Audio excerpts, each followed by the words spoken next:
Welcome to my channel. Please subscribe. బాగా చదువుకుంటే జీవితంలో సెటిల్ అయిపోవచ్చు. ఈ మాట మనం ప్రతి ఇంట్లో వినేదే కదా. కానీ ఈ నమ్మకం వెనుక దాగి ఉన్న అసలు నిజమేమిటి? ఈరోజు మనం విశ్లేషించబోయే మూలకథనం పేరు విద్యాభ్రమ, మెరిట్ అనే అబద్ధం. ఇది చాలా ఎమోషనల్గా, అలాగే ఎన్నో వాస్తవాలను మన కళ్ల ముందుంచుతుంది.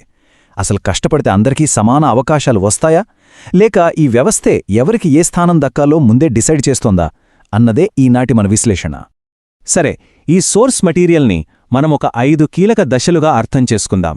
మొదటిది అవకాశాల గురించి, రెండవది మెరిట్ అంటే ఏంటి అనే దానిపై, మూడవది కార్పొరేట్ లెక్కల గురించి, ఆ తర్వాత విద్య, సామాజిక న్యాయం మరియు చివరగా మార్పు కోసం ఒక పిలుపు. ఇక ఏమాత్రం ఆలస్యం చేయకుండా మొదటి అంశంలోకి వెళ్ళిపోదాం. అదే విద్యా వ్యవస్థలో అవకాశాల పరిశీలన. ఈ కథనం మన ముందుంచుతున్న మొదటి దృశ్యాన్ని ఒక్కసారి ఊహించుకోండి.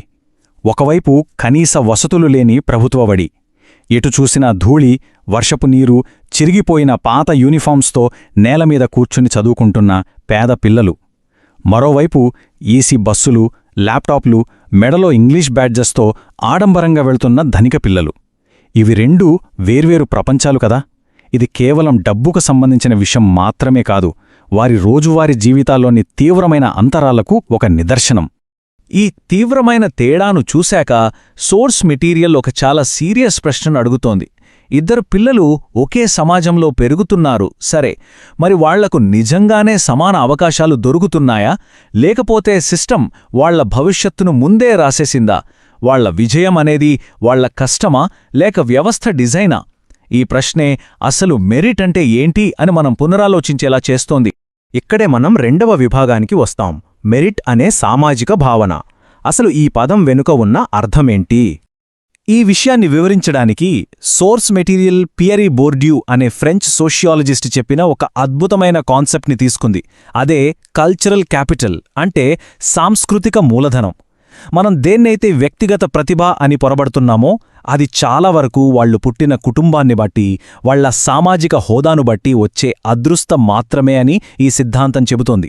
వాళ్ళింట్లో మాట్లాడే భాష, వాళ్లకు దొరికే వనరులు, ఇవన్నీ ఒక అదృశ్యమైన పెట్టుబడిలా పనిచేస్తాయట. బోర్డ్యూ చెప్పిన ఈ మాటను ఒక్కసారి గమనించండి. పాఠశాలలు పుట్టుకతో వచ్చే ఈ సామాజిక హోదాను ఒక ప్రతిభ లేదా మెరిట్లాగా ఎలా మార్చేస్తాయో ఇక్కడ అర్థమవుతుంది. ఉదాహరణకు, అనర్ఘళంగా ఇంగ్లీష్ మాట్లాడటమనేది ఈ రోజుల్లో తెలివితేటలకు కొలమానమైపోయింది కదా. కానీ సోర్స్ మెటీరియల్ ఏమంటుందంటే అది కేవలం ఒక వర్గానికి, వాళ్ళ నేపథ్యానికి సంబంధించినది మాత్రమే. దాన్ని ఆబ్జెక్టివ్ తెలివితేటలుగా పొరబడకూడదని వాదిస్తోంది. ఈ విషయం ఇంకా బాగా అర్థం కావాలంటే ఈ పోలిక చూడండి. కార్పొరేట్ స్కూళ్లలో డిబేట్లు, రోబోటిక్స్ క్లాసులు, ఇంటర్నేషనల్ ట్రిప్స్ లాంటివి ఉంటాయి. అవన్నీ లేని పేదపిల్లలు సహజంగానే రేసులో వెనుకబడిపోతారు కదా. అంటే ఇక్కడ మెరిట్ అనేది ఒకరి నైపుణ్యం వల్ల వచ్చింది కాదు, పుట్టుకతో వచ్చిన అదృష్టం వల్ల వచ్చిందని కథనం చాలా బలంగా నొక్కి చెబుతోంది. ఇది పేద పిల్లలను ప్రధాన స్రవంతి నుంచి పూర్తిగా దూరం చేస్తోంది. సరే, మూడవ విభాగానికి వద్దాం. ఇప్పుడున్న సర్టిఫికెట్ల వాల్యూ ఏంటి, అలాగే ఈ కార్పొరేట్ కొలమానాలు ఎలా ఉన్నాయో చూద్దాం. ఇక్కడ మనం చూస్తున్న నెంబర్ 100%. అవును, మన దేశంలో ప్రాథమిక విద్యలో చేరికల శాతం దాదాపు 100%కి చేరుకుందని లెక్కలు చెబుతున్నాయి. వినడానికి చాలా గొప్పగా ఉంది కదా. కానీ ఈ సోర్స్ మెటీరియల్ దీని వెనుక ఉన్న ఒక చేదు నిజాన్ని బయటపెడుతోంది. స్కూల్లో చేరేవాళ్ల సంఖ్య పెరిగింది సరే, మరి డ్రాపౌట్స్ ఎందుకు అలానే ఉన్నాయి, నిరుద్యోగం ఎందుకు పోలేదు అన్నదే ఇక్కడ అసలు ప్రశ్న. దాని కారణం ఎన్రోల్మెంట్ పెరిగేసరికి ఆ డిగ్రీ సర్టిఫికెట్లకు ఉన్న విలువ పడిపోయింది. అప్పుడు కార్పొరేట్ సంస్థలు ఏం చేశాయి? కొత్త రకం ఫిల్టర్లను తీసుకొచ్చాయి. ఇంటర్వ్యూలలో కేవలం సబ్జెక్ట్ నాలెడ్జ్ కాకుండా క్యాండిడేట్ స్టైల్, కమ్యూనికేషన్ స్కిల్స్, వాళ్ళ బ్యాక్గ్రౌండ్, కల్చర్ ఫిట్ ఇలాంటివి చూడటం మొదలుపెట్టాయి. ఇవన్నీ పరోక్షంగా సామాజిక నేపథ్యం ఆధారంగా వివక్ష చూపించడమే అని ఈ విశ్లేషణ చెబుతోంది. ఈ ఆర్థిక కోణాన్ని ముగిస్తూ కథనం ఒక కఠినమైన వాస్తవాన్ని మన ముందు ఉంచుతోంది. విపరీతంగా పెరిగిపోయిన ఫీజులు, ఆర్థిక నిబంధనల వల్ల చదువు అనేది ఒకప్పుడు సమానత్వం కోసం వాడిన ఆయుధం నుంచి ఇప్పుడు కేవలం ధనికులకు మాత్రమే పరిమితమైన ఒక హక్కుగా మారిపోయింది. విద్య ఇప్పుడు మనుషులను కలపట్లేదు, పైగా వారి మధ్య పెద్ద గోడలు కట్టి విభజిస్తోంది. మరి దీనికి పరిష్కారం లేదా? ఇక్కడే మన 4వ విభాగం మొదలవుతుంది. విద్య మరియు సామాజిక న్యాయం గురించి చారిత్రక కోణంలో చూద్దాం. ఈ చారిత్రక కోణాన్ని వివరించడానికి డాక్టర్ బిఆర్ అంబేడ్కర్ గారి అద్భుతమైన మాటలను సోర్స్ మెటీరియల్ మన ముందుంచుతోంది. ఆయన దృష్టిలో చదువంటే కేవలం అక్షరాలు నేర్చుకోవడం కాదు, అది ఒక విముక్తి సాధనం. ఎన్నో ఏళ్లుగా అణచివేతకు గురైన వర్గాలను కేవలం శ్రమ చేసేవాళ్లుగా కాకుండా గొప్ప ఆలోచనాపరులుగా, సమర్థులుగా మార్చే ఒక ఆయుధం విద్య అని ఇక్కడ మనకు స్పష్టంగా తెలుస్తోంది. దానికి తోడు పెరియార్ రామస్వామిగారి పోరాటాన్ని కూడా మనమిక్కడ గుర్తు చేసుకోవాలి. అప్పట్లో రాజాజీగారు ప్రవేశపెట్టాలనుకున్న కుల కల్వి తిట్టం లేదా వంశపారంపర్య విద్యా విధానాన్ని పెరియార్ తీవ్రంగా వ్యతిరేకించారు.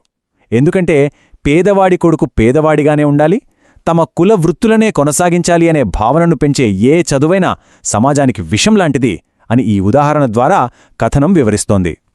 ఇక్కడ మనం గమనించాల్సిన ఒక పెద్ద వైరుధ్యముంది. ఒకవైపేమో కుల వ్యవస్థను, అసమానతలను అలాగే ఉంచే వంశపారంపర్య విద్య, మరోవైపు ఆ సంకెళ్లను తెంచి అందరినీ సమానం చేసే విముక్తి విద్య. ఎప్పుడైనా సరే విద్య అనేది ఉన్నత వర్గాలను, యథాతథ స్థితిని కాపాడేదిగా కాకుండా ఆ అసమానతలను కూల్చివేసే ఆయుధంగా ఉండాలని ఈ సోర్స్ మెటీరియల్ ఖచ్చితంగా చెబుతోంది. ఇక ఈరోజు మన విశ్లేషణలో చివరి విభాగానికి వచ్చేశాం. అదే మార్పు కోసం పిలుపు. అసలు నిజమైన మార్పు ఎలా వస్తోంది? దీనికి తత్వవేత్త కార్ల్ మార్క్స్ ఆలోచనలను కథనం ఉటంకిస్తోంది. సమాజం, విద్యావ్యవస్థ ఈ రెండూ ఒకదానికొకటి ముడిపడి ఉంటాయి. ప్రస్తుత విద్యావిధానం మారకుండా ఈ సమాజం మారదు. అలాగని మనం మన ఆలోచనా విధానాన్ని మార్చుకోకుండా విద్యావ్యవస్థ బాగుపడదు. ఈ రెండూ మార్పులు ఒకేసారి సమాంతరంగా జరగాలని ఈ మాటలు బలంగా చెబుతున్నాయి. మరి ప్రాక్టికల్గా మనమేం చెయ్యాలి? కేవలం ఇవన్నీ వినిపించుకుని వదిలేస్తే సరిపోతుందా? లేదు. ఈ సోర్స్ మెటీరియల్ మనకు కొన్ని స్పష్టమైన అడుగులు వేయమని సూచిస్తోంది. విద్య గురించి కేవలం క్లాస్ రూంలోనే కాదు, మన ఇంట్లో డైనింగ్ టేబుల్స్ దగ్గర మాట్లాడుకోవాలి. ఎన్నికల సమయంలో నాయకులను దీని గురించే ప్రశ్నించాలి. అసలు మన ఆలోచనల్ని మార్చుకోవాలి. ముఖ్యంగా మన ఓటు హక్కును, మన గొంతును ఉపయోగించి ఈ వ్యవస్థలో మార్పు తేవాలి. ముగింపుగా ఈ కథనం మనలో ఒక బలైన, ఎప్పటికీ వెంటాడే ప్రశ్నను వదులుతోంది.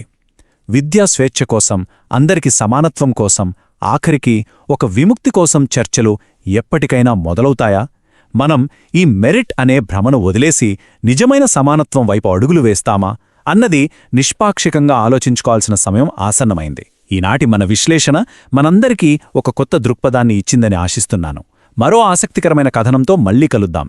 అప్పటివరకు ఆలోచిస్తూనే ఉండండి, ప్రశ్నిస్తూనే ఉండండి. నమస్కారం.